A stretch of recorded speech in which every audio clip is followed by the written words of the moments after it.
The night he took her in out of the rain, the girl had nothing at all, no money, no name, and not one single person in the world who wanted her.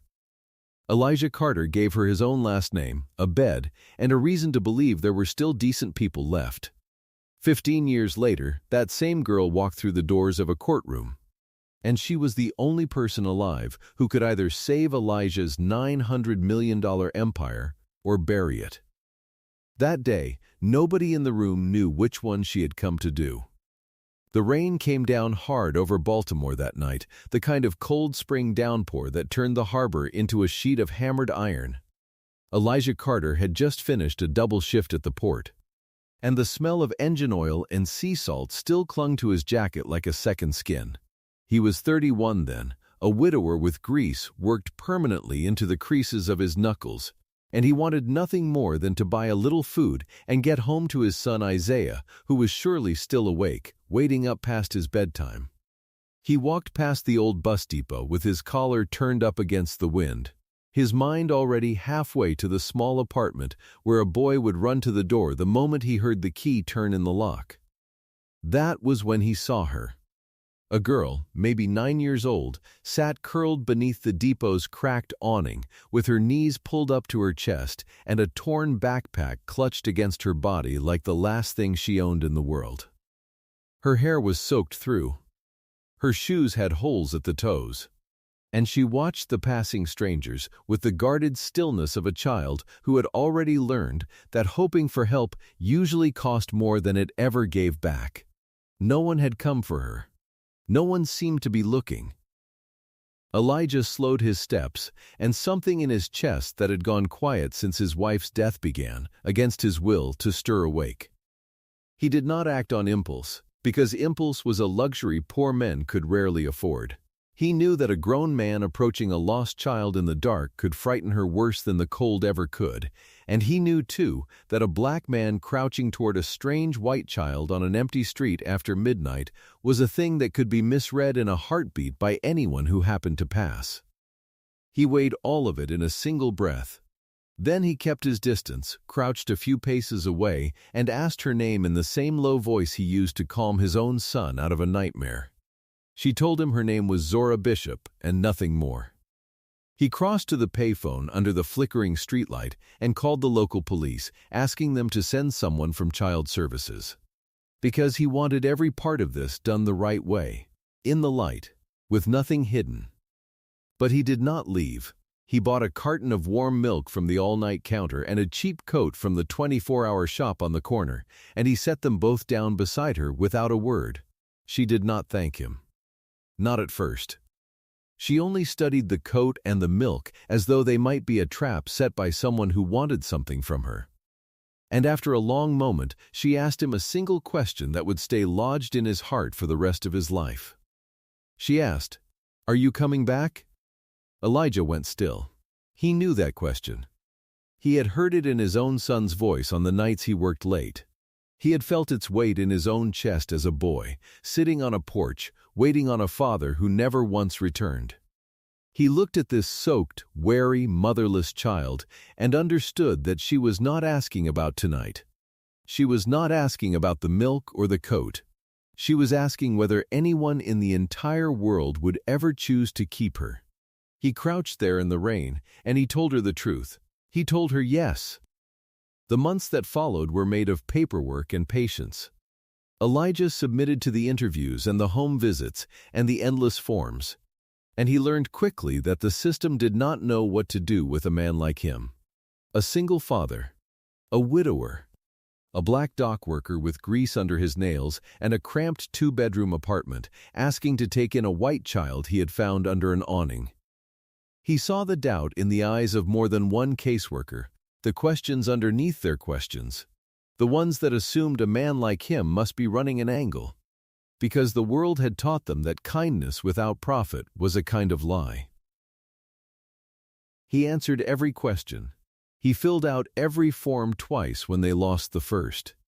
He took the parenting classes and let strangers walk through his son's bedroom and his kitchen and his life.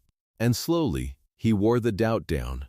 Because the one thing none of them could find, no matter how hard they looked, was a single reason he shouldn't.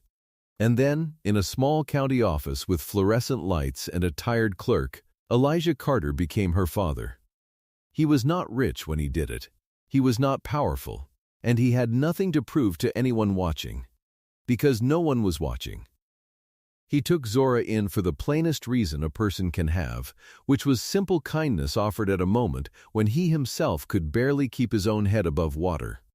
On the day the adoption was finalized, he placed a house key into her small palm and folded her fingers over it. And he told her something she would carry for 15 years.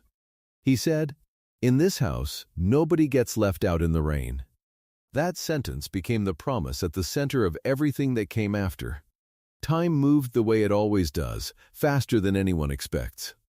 Elijah kept his job at the port by day, repairing tractor units and stubborn diesel engines. And by night, at the kitchen table under a lamp with a bent shade, he taught himself the business of freight. He noticed what the men in suits never bothered to see, that the whole industry bled money from 1,000 small wounds. Trucks ran empty on their return trips. Cold storage sat idle, waiting on orders that arrived too late. Containers hung frozen at the docks for days at a time, simply because the big companies guarded their data like misers and refused to coordinate with one another. Elijah had spent his whole life inside those wounds, and he began to imagine, engine by engine and route by route, how a man might stitch them closed. From a cramped garage with a leaking roof, he founded Carter Harbor Services with 3 second-hand trucks and a crude dispatch program that Isaiah and Zora helped him refine once they were old enough to sit at the keyboard. What Elijah had that the others lacked could not be bought at any price. He understood the workers. He understood the drivers, the mechanics, the longshoremen who moved the freight with their own backs, because he had been every one of them. He did not build his company from a boardroom. He built it out of mud and sweat and the plain honor of keeping a delivery time he had promised. And word spread among the men who mattered that Carter was a name you could trust. Zora grew up inside that world, and she absorbed from her adoptive father a patience and a self-respect that no school could ever teach. She was never a fragile creature hiding in the corner. She appeared in the story of those years as a series of small, bright cuts. A teenage girl standing in the oily light of the garage, reading a battered book of contract law. Listening while Elijah explained the fine print of a shipping agreement. Asking him why it was that poor people always seemed to lose the moment they failed to understand the paperwork. Elijah had no easy answer for that. But he gave her the truest one he had. He told her, "In this life, you might not have money. But don't you ever once sign a thing you haven't read all the way to the very last word." That single sentence planted a seed that would one day grow into everything. Zora decided she would study law. She said it plainly one evening over dinner, the way other kids announced they wanted to be astronauts. Except there was nothing dreamy in her voice, only iron. She had watched too many men like her father get crushed by contracts they'd signed without understanding. She was going to learn the language of the people who did the crushing, and she was going to turn it around on them. And when the tuition bills came due, Elijah sold the very first truck he had ever bought to cover them, even though the company badly needed the cash that season. It was the truck he'd started with, the one with the dent in the door and 200,000 miles on the engine he'd rebuilt with his own hands. He sold it without a second of hesitation. Isaiah, who was older now and had begun to think of the girl as a true sister, stood beside his father and said that if Zora wanted to become a lawyer, then the whole family would carry that dream together. And they did. They carried it through the lean seasons and the long nights, through the years it took her to claw her way through college and then through law school, until the soaked little girl from the bus depot had become something none of them could have imagined on that rainy night. A woman with a license to practice law and the mind of a fighter who never ever signed anything she hadn't read to the very last word. What none of them knew yet was how soon that promise made under a leaking awning would be tested, or how much it would cost to keep it. Over 15 years, Carter Harbor Services swelled into Carter Harbor and Rail, a logistics empire worth nearly $900 million, with dry ports and cold chain warehouses and a private rail line threading across state borders. And yet, Elijah Carter was no longer only a broke mechanic with grease under his nails. He was the founder of something enormous, a company that owned refrigerated warehouses, a private railway, and federal shipping contracts that moved goods across the whole eastern seaboard. And still he wore the same worn canvas jacket he had worn at the docks. He still laced up steel-toed work boots every morning. He still took his lunch sitting on an overturned crate beside the drivers, rather than in any glass-walled dining room 40 floors up. To the men who moved the freight, that simplicity made him a king worth following. They would have walked into fire for Elijah Carter because he had never once forgotten a single one of their names. But to the board of directors, that same simplicity made him a relic. Preston Whitmore, the chairman of that board, had decided that a man who ate lunch with truckers was no longer fit to steer a corporation approaching $1 billion in value. He was a polished creature of committees and quiet lunches, a man whose family had sat on boards for 3 generations. And he had come to see Elijah's plain habits as a weakness to be exploited rather than a virtue to be honored. There was something else beneath his contempt too, something that lived in the curl of his lip whenever Elijah walked in still smelling of the yard. Whitmore looked at the founder and saw a man who did not belong at the head of the table. A man who had gotten above himself. And he had decided it was time to put things back in what he considered their proper order. Whitmore formed a private alliance with Vivian Sterling, the chief executive of Sterling Equity, a woman who came from old financial blood and wore her ambition the way other people wore perfume. Together, they devised a plan to force Elijah to surrender his controlling shares at a fraction of their worth, and then to swallow whole the empire he had built from 3 rusted trucks. Their scheme was patient, and it was precise. Whitmore engineered a lawsuit built around an old military freight contract. He accused Elijah of using company assets to fund a private trust for his family, and most pointedly for Zora, the adopted daughter who shared none of his blood. The goal was to convince a court to freeze Elijah's voting rights, to pry him loose from the founder's chair, and then to sell the crippled company straight into the waiting arms of Sterling Equity. It was elegant, and it was cruel, and it was designed to make Elijah's single greatest act of decency look like the mechanism of a fraud. What blindsided Elijah was that the documents his enemies produced all bore a signature that looked exactly like his own. The trust account that had been created in Zora's name was twisted and reframed as evidence that he had been quietly bleeding the company dry to enrich a girl he had, in their words, picked up off the street. The story leaked, and soon the very people who had once praised his rise began to call him a hypocrite, a sentimental fraud who had wrapped his own greed in the language of charity. And here the knife found its cruelest angle. The papers did not simply say Elijah had committed fraud. They wrote about the girl he took off the street as though she were a stray he'd dragged home. They suggested his love for her had rotted his judgment, that a serious man, a proper man, would never have made such a sentimental mistake. They held up the single most human act of his life and called it a defect. Isaiah burned to strike back at once, to march into the press and tear the accusations apart with his bare hands.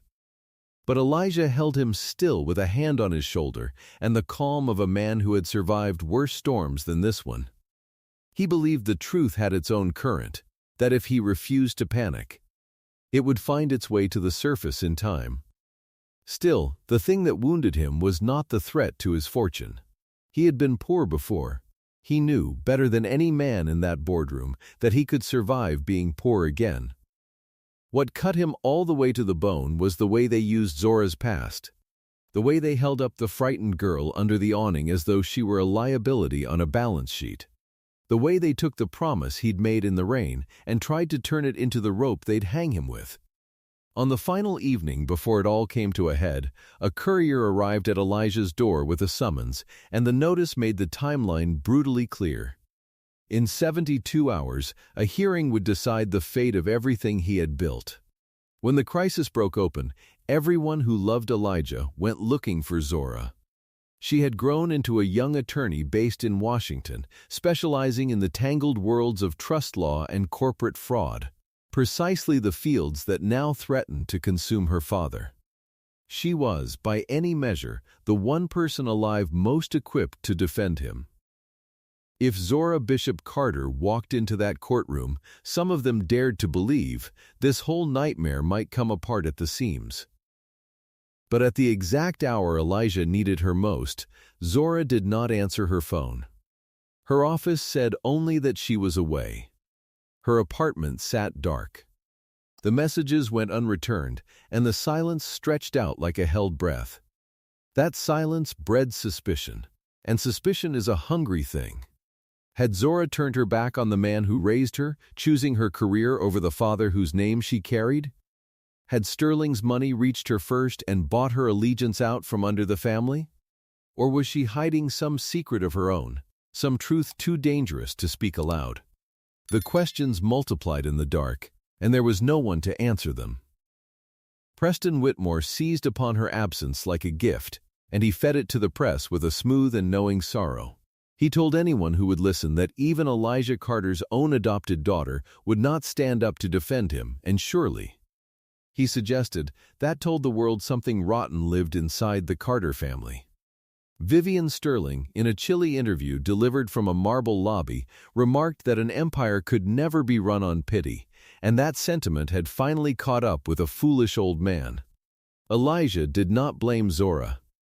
In the quiet of his study, he lifted an old photograph from his desk. A faded picture from a rainy night at a bus depot, and in it, a small girl wore the cheap coat he had bought her and stood beside a young Isaiah, smiling so faintly you had to know her to see it. He held that photograph a long time. Then he said to Ruth Delaney, the loyal legal secretary who had stood by him for years, that Zora owed him nothing at all.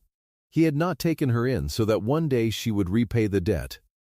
He had taken her in because a child was cold, and no arithmetic of gratitude had ever entered into it. That refusal to treat love as a loan made Elijah larger in that dark hour, not smaller. What no one in Baltimore knew was that Zora had not vanished out of fear, and she had not vanished out of betrayal. She was hundreds of miles away, moving through the dim back rooms of an old law office, hunting for the original of a trust document that Ruth Delaney had once been entrusted to keep safe. And in the course of that search, she had discovered something that changed the entire shape of the accusation. The fund standing in her name was not money that Elijah had siphoned out of the company at all. It was a founder's protective trust, established long before Carter Harbor and Rail ever went public, built for the express purpose of shielding the company's founding principles from exactly the kind of predators now circling it. Every dollar in it had a reason. Every clause had a purpose. And the whole of it had been designed, years in advance, by a man who had seen this day coming long before it arrived. Late on the second night, in a records vault thick with dust and the smell of old paper, Zora found what she had come for. It was a sealed archival box, its edges frayed with age, and across the front, in Elijah's own careful hand, were written words she read 3 times before she trusted them. The box was labeled, "For Zora Bishop, open it when the court finally asks who owns the promise." She sat down on the cold floor with the box in her lap. And for the first time in 15 years, the frightened girl from the bus depot and the sharp young lawyer in the tailored suit became the same person again. Her hands were not quite steady as she broke the seal, because she understood in that moment that her father had not been careless and he had not been naive. He had been waiting. He had built a door years ago and hidden the key inside a box with her name on it, and now, at last, the court was going to ask its question. And Zora Bishop Carter was going to walk in with the answer. The hearing convened in the Federal Commercial Court on a gray morning, and the air inside the chamber was formal and cold and heavy with pressure. Elijah sat at the defense table beside a temporary attorney who had inherited a case he did not fully understand. Across the aisle, Preston Whitmore commanded an expensive phalanx of lawyers led by the notorious Nathaniel Ashford, a man who had built his entire career on strangling opponents with the very contracts they had signed. Ashford did not fidget. He sat with the serene confidence of a man who already knew how the morning would end. Judge Loretta Hayes presided, a stern and famously unbribable jurist who had thrown wealthier men than Whitmore out of her courtroom without blinking. The question before her was whether Elijah Carter had abused company assets to build a private fund and whether his voting rights ought to be suspended while the matter was resolved. Nathaniel Ashford opened with the confidence of a man holding a winning hand. He put the wire transfers on the screen. Then the trust agreements. Then Elijah's signature, enlarged until it filled the entire wall. And finally, deliberately, the adoption papers themselves, Zora's name printed there for the whole gallery to see. He painted a portrait for the court, a sentimental single father who had brought a homeless girl into his home and then, blinded by affection, had quietly funneled the company's assets into her keeping. It was a masterful and poisonous performance, because it did not merely attack Elijah's finances, it attacked his dignity. It took the kindest thing the man had ever done and reforged it into a weapon aimed directly at his heart. Ashford turned to Elijah and asked him directly, in front of the packed gallery, whether he had adopted a girl named Zora Bishop. Elijah answered that he had. Ashford asked whether he had established a fund bearing her name. Elijah answered, again, that he had. A murmur ran through the chamber like a current, and outside the courtroom the story flashed instantly across every wire. The founder had confessed to moving assets to his adopted child. Preston Whitmore allowed himself a small, satisfied smile. Vivian Sterling sat in the rear gallery with the stillness of a woman who had already read the last page of the book. Elijah's borrowed lawyer rose to explain that the trust was lawful. But without the original terms in hand, his words rang thin, and the judge's expression did not soften. The machinery of the law began, slowly and inexorably, to move toward freezing Elijah Carter's control of his own company. Judge Hayes lifted her eyes from her papers and asked whether the defense had any further witnesses or documents to present. Elijah's attorney fell silent. The heavy doors at the back of the courtroom stayed shut. Zora had not come. And then, in the exact moment, the judge lifted her pen to sign a preliminary order. Those doors swung open. A young woman in a dark, tailored suit walked in with an old leather portfolio tucked under her arm. She did not hurry. She did not look frightened. And she offered no flustered apology for the interruption. She walked straight to the clerk's table with the steady stride of someone who had rehearsed this exact entrance 100 times, and she said, in a clear and even voice, "Zora Bishop Carter, counsel of record for the defense. I move to submit emergency evidence." The whole chamber went silent.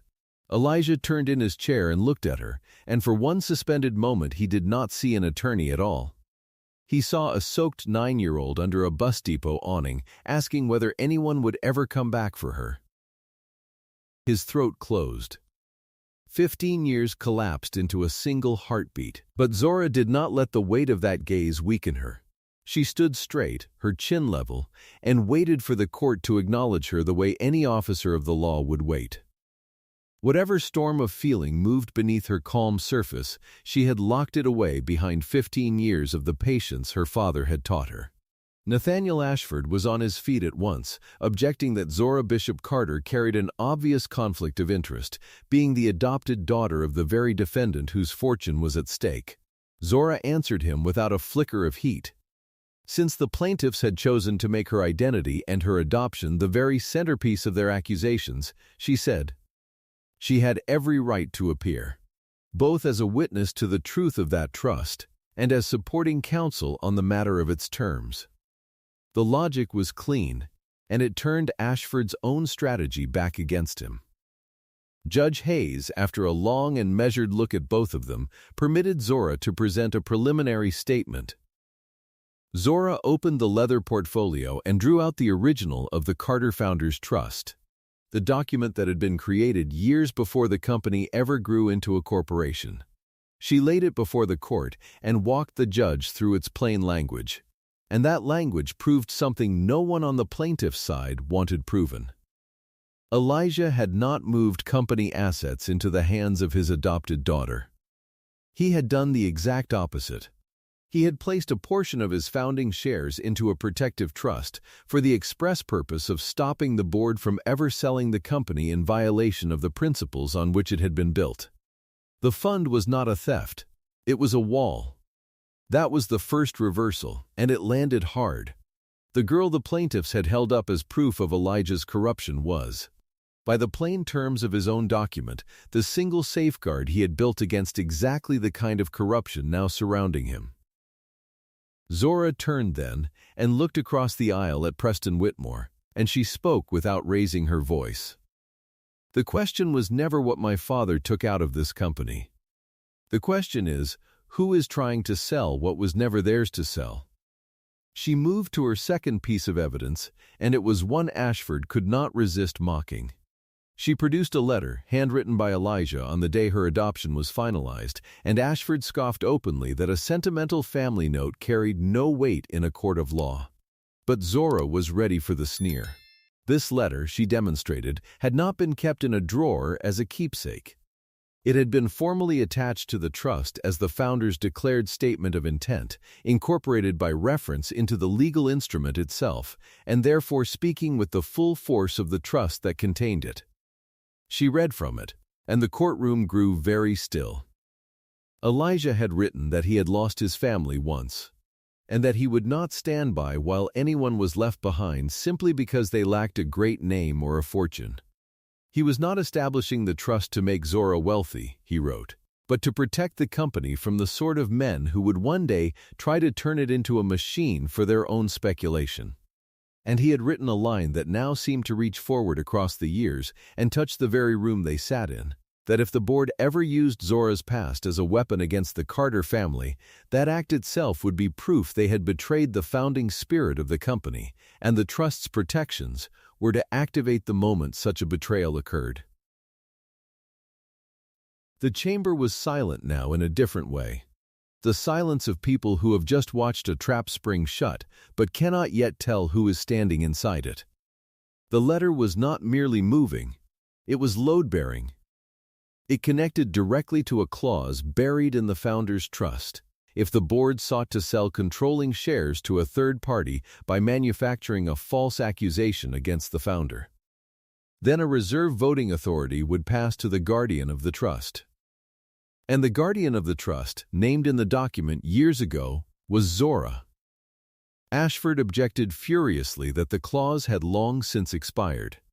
Zora answered by producing the annual renewal filings, each one submitted precisely on schedule, every single year, by Ruth Delaney. Ruth Delaney was called to the stand, and the old secretary took her oath with the quiet firmness of a woman who had waited a very long time to tell the truth. She confirmed that Elijah had always kept the trust transparent, that he had reported it fully and filed its renewals without fail. And then she confirmed the thing that turned the whole gallery cold. Preston Whitmore had deliberately hidden those reports from the rest of the board. He had buried the very documents that would have proven the trust was legitimate, so that when his manufactured lawsuit finally arrived, no director would remember that Elijah had done everything in the open, in the light, exactly the way he had promised that little girl he always would. Across the aisle, Vivian Sterling's composure finally cracked at the edges because she understood before anyone else in the room that if this clause was recognized as valid, her entire acquisition would collapse into dust. Elijah watched Zora work, and the pride in his chest was almost more than he could hold. She had come carrying everything he had ever tried to give her.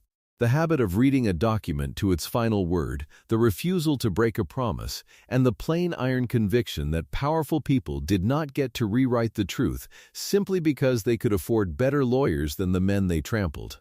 The child he had sheltered from one storm had grown into the woman now sheltering him from another. Then Zora stopped defending, and she began to attack. She set out to prove that the plaintiffs had built the entire lawsuit as an instrument to steal the company outright. She presented a chain of internal messages that had passed between Whitmore and Sterling, and in them, the two conspirators spoke with the careless cruelty of people who believed no one would ever read their words aloud. Whitmore had agreed to apply legal pressure to drive down the price of Carter Harbor and Rail before Sterling Equity made its formal offer. They referred to Elijah as the old mechanic with a family weakness. They referred to Zora herself as the emotional card that could be flipped into a financial accusation.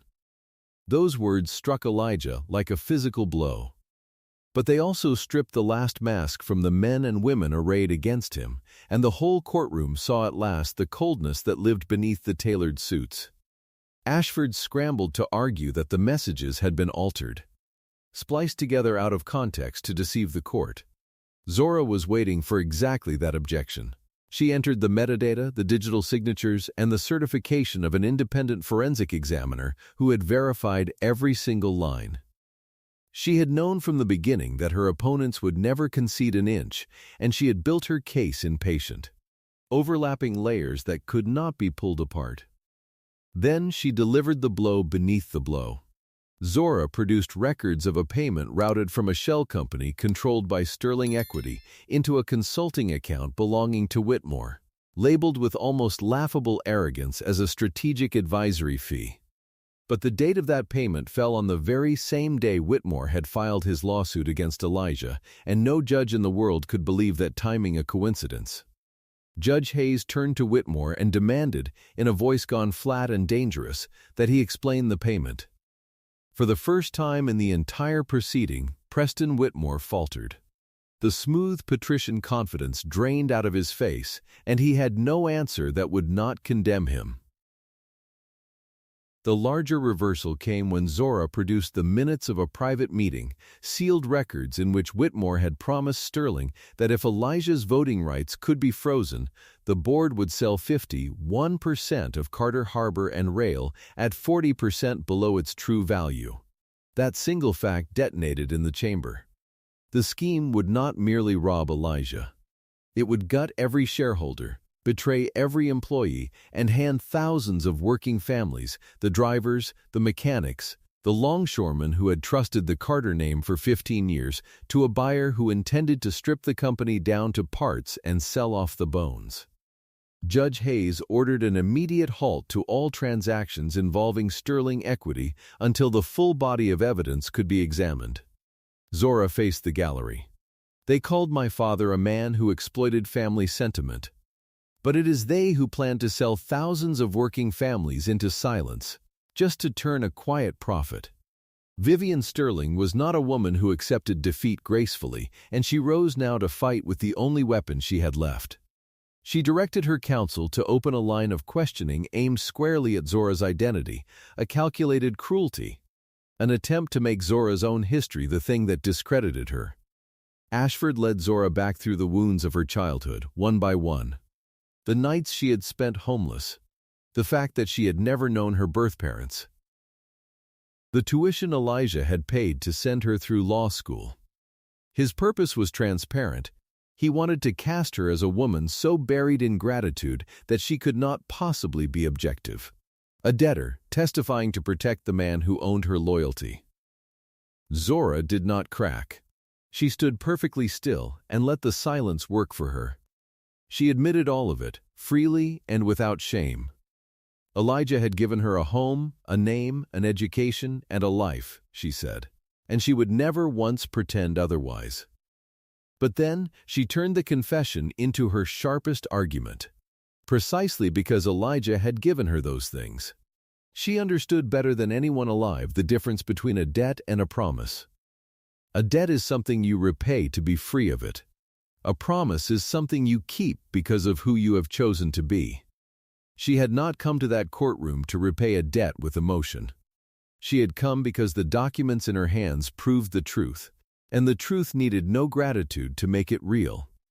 Then Zora unveiled the piece of evidence no one had seen coming. Vivian Sterling, she revealed, had attempted to reach her before the hearing ever began. Through an intermediary, Sterling had offered Zora a partnership position at a prestigious firm in New York, along with a substantial sum of money on one condition: that she simply failed to appear in court. Zora had recorded the entire meeting, lawfully and completely, in full accordance with the recording statutes of the state where the conversation took place. Because the instinct her father had planted in her had told her to protect the truth before she ever tried to use it. The recording was played aloud, and the intermediary's voice rang out with a clarity that left no room for doubt. Sterling Equity does not need you to betray your father. We only need you to stay silent. Those words did more damage than any document had because they exposed the true shape of the plot. The conspirators had never required Zora's treachery. They had only required her absence. Silence itself was the instrument by which they meant to steal the company. Elijah looked at Zora with an expression that held both fierce pride and a father's aching sorrow. He understood, at last, what those days of her disappearance had cost her, the weight she had carried alone, the enemy she had walked directly behind to gather the final proof. She had not abandoned him. She had gone quiet on purpose, slipping past the defenses of powerful people who would have crushed her the moment they saw her coming. And she had done it without a single word to the man she was protecting.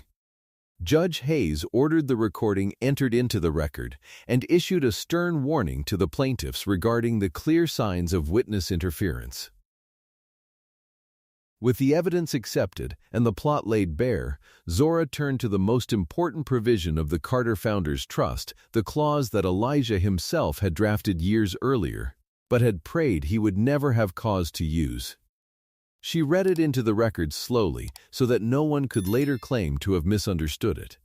If the founder were ever attacked through a financial accusation tied to his family, and if that accusation were proven to have been manufactured in service of a hostile takeover, then the founding voting authority would pass, temporarily, to the trust's independent protector. And that protector, named in the document years before, was Zora Bishop Carter. Effective once she had come of age and held a license to practice law. The meaning of it swept through the chamber like a sudden change in air pressure. In the very moment Preston Whitmore chose to use Zora as the instrument to destroy Elijah, he had unknowingly triggered the legal power that now resided in Zora herself. The weapon they had forged out of her past turned in their hands and became the shield that saved everything. This was the deepest reversal of the entire ordeal, the one that made the gallery gasp aloud. Because the person the conspirators had dismissed as Elijah's fatal weakness turned out to be the single figure holding the key to the survival of his empire. If this is the kind of moment you live for, the quiet ones who get underestimated and then turn the whole table over, do me one favor before we finish it. Tap subscribe and drop the word "she came back" in the comments so I know you were here for the part where the girl they tried to erase became the reason he survived. Now let's watch it land. Zora moved the court to recognize her temporary voting authority, to freeze the Sterling acquisition in its entirety, to suspend Preston Whitmore from any role on the board, and to permit Elijah to continue running the company he had founded until the investigation reached its conclusion. Ashford objected with everything he had left, his voice climbing, his arguments growing wilder. But there was no solid ground left beneath his feet, and everyone in the room could hear it. Judge Hayes examined the documents with care, compared the signatures line by line, confirmed the dates on which the trust renewals had been filed, and then declared that the court had more than sufficient grounds to issue an emergency order. The preliminary ruling came down like a hammer finding its mark. Elijah's authority would not be frozen. The sale of the company was suspended at once.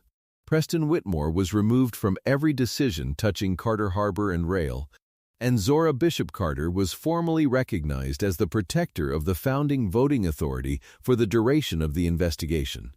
A wave of astonished murmuring rolled through the gallery. Vivian Sterling shot to her feet to leave, but Judge Hayes ordered her to remain, informing her coldly that she might yet be implicated in the manipulation of evidence and the obstruction of a witness. Elijah bowed his head. Not out of weakness, but because he knew his empire had just been saved by the very child who had once asked him whether he would ever come back. After the courtroom emptied, Elijah and Zora found each other in the marble corridor outside. There was no flood of theatrical tears between them, because they had both survived far too much to turn this moment into a performance. Elijah looked at her for a long while, and finally he spoke the thing that had haunted him for days. "I thought you'd gone," he said. Zora answered him with the faint, level steadiness he had watched her grow into. "I learned from you. When people build a trap in front of the door, you find the way in from the back." Her answer told him everything, that she had not only been raised by him, but had inherited the very shape of his mind. Calm and practical and quiet, and yet relentless in its pursuit of the truth. All the way down to the bottom. Elijah apologized then for allowing her past to be dragged into open court, for the way strangers had picked over the hardest years of her life as though they were entries in a ledger. Zora told him it was not his fault. People like Whitmore and Sterling, she said, always assumed a person's humble beginnings were a thing that could be used to shame them. But for Zora, her beginnings were the proof that she understood, more deeply than any of her privileged opponents ever could, the true worth of a roof, a signature, and a promise kept. Isaiah appeared at the end of the hall and folded his adopted sister into a rough embrace, telling her simply that he had always known she would come. And the small family stood whole for a moment, without any need for further words. Elijah asked why she had not told him her plan before she vanished, why she had let him suffer through those long, silent days believing he might be alone. Zora answered that if he had known, he would have spent every ounce of his strength trying to protect her, and in doing so might have tipped off their enemies and lost the element of surprise. This time, she said, she had wanted to be the one who did the protecting. And there, in that plain corridor, the great emotional truth of the whole story finally settled into place. 15 years earlier, Elijah had walked into Zora's life at the moment she had no one left in the world. 15 years later, she had walked into a courtroom at the moment he was about to lose everything. Elijah looked at her, and his voice was rough when he spoke. "I didn't adopt you so that you'd save me." And Zora answered him with the words that closed the circle they had drawn together across a decade and a half. "I know. But you taught me never to let family stand alone out in the rain." They stood together in the quiet after that, a father and a daughter bound by no blood at all, and by something that had proven, in the end, to be far stronger than blood. In the weeks that followed, Carter Harbor and Rail restructured its battered board from the ground up. Preston Whitmore faced a formal investigation for fraud, for the manipulation of evidence, and for accepting payment from a company tied to Sterling equity. And the polished reputation he had spent decades building crumbled in a matter of days. Vivian Sterling lost her acquisition and found herself the subject of a financial inquiry that would follow her for years. Nathaniel Ashford quietly withdrew from the case, abandoning his clients to salvage what remained of his own name, which was, in its way, the most honest thing he had done in the whole affair. Elijah returned to the company, but he no longer ran it alone, because he had learned, in the hardest possible way, what isolation could cost a man. He appointed Isaiah to oversee technical operations, the domain his son had always loved best. He asked Ruth Delaney to supervise the transparency of the company's records so that no report would ever again be buried in the dark. And he invited Zora to serve as special legal counsel to the founder's trust. Not as a family ornament, but because she had proven herself the one person willing to defend the company from those who would use a contract to break a promise. Zora accepted on one condition, that she would answer to the document, and to the truth, and to nothing else. Elijah called a gathering of the entire company at the very same harbor pier where he had once worked as a young mechanic, with grease under his nails and salt in his hair. Standing before the workers, the drivers, the engineers, and the office staff, he told them the short story of a rainy night many years before. He did not tell it to display his own kindness, and he made that plain. He told it to remind every soul on that pier that Carter Harbor and Rail had been built upon a single unbreakable principle: that no person would ever be left behind merely because they lacked power or money or a great and familiar name. Zora stood beside him as he spoke. No longer the homeless child of the past, but the woman who had wielded the law itself to protect her family and the thousands of families who depended on the company for their bread. The final scene unfolded on an ordinary morning at the pier, with the water bright and the gulls wheeling overhead. Elijah watched the long convoys pulling out of the yards, the containers rising onto the waiting ships, the private rail line coming alive to carry the country's goods across the miles. Zora came to stand beside him, and she pressed something small and cold into his palm. It was the old house key, the very key he had once folded into her 9-year-old hand on the night she had no home at all. She had kept it for 15 years. She looked at him, and there was the ghost of a smile in her eyes. "You gave me a key when I had no home," she said. "Today, I'm just giving you back the key to the empire you built." Elijah turned the worn metal over in his fingers, and then he slipped it into the pocket of the same old canvas jacket he had worn through every season of his life, from the docks to the boardroom and back again. The $900 million empire was still his, restored and safe. But far more than that, the promise he had spoken beneath a leaking awning on a cold and rainy night, that in his house nobody would ever be left out in the rain, remained exactly as whole and unbroken as the day he first made it. If this story moved you, if you believe a promise kept is worth more than any fortune, then subscribe, leave a like, and I'll see you in the next story.